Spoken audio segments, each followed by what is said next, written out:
So before we edit anything, we should look at our waveform and our audio meter to make sure that we're hitting the right levels. One thing that I'm going to do is adjust these panels in Premiere to make it a little bit easier for me to see my timeline. I can do that just by clicking on a dark line in between any of the panels and dragging them over. So my waveform is very small. You can see that this is a very quiet piece of audio, but let's see how quiet it is by playing a bit of it and seeing where my levels are using this audio meter.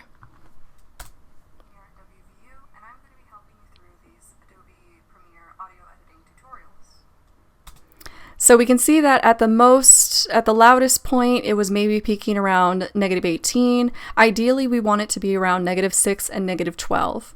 One thing we need to do when audio editing is to do an audio gain to either make our audio louder or softer, depending on your original audio.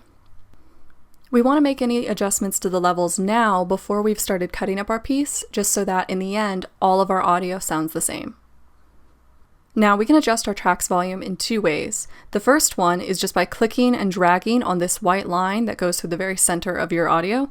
I'm going to zoom out real quick, just so we can see kind of the full extent of our audio. This white line might be a little bit hard to see if you're using a stereo track, but on a mono track, it'll just be right in the middle.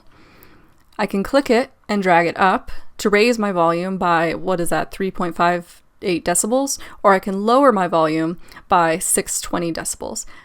I'm going to leave it in the middle for now and show you the next way to do an audio adjustment.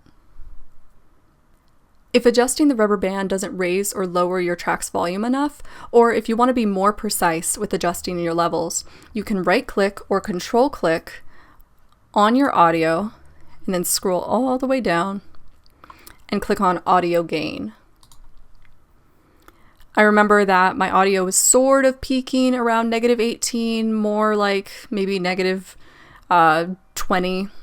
Because I want it between -6 and -12, I'm going to adjust gain by, and I'm going to adjust it by 10. So we can see my waveform grew, it kind of got bigger, and that's because it got louder. Let's go ahead and check that. I'm a graduate student here at WVU, and I'm going to be helping you through these Adobe Premiere audio editing tutorials.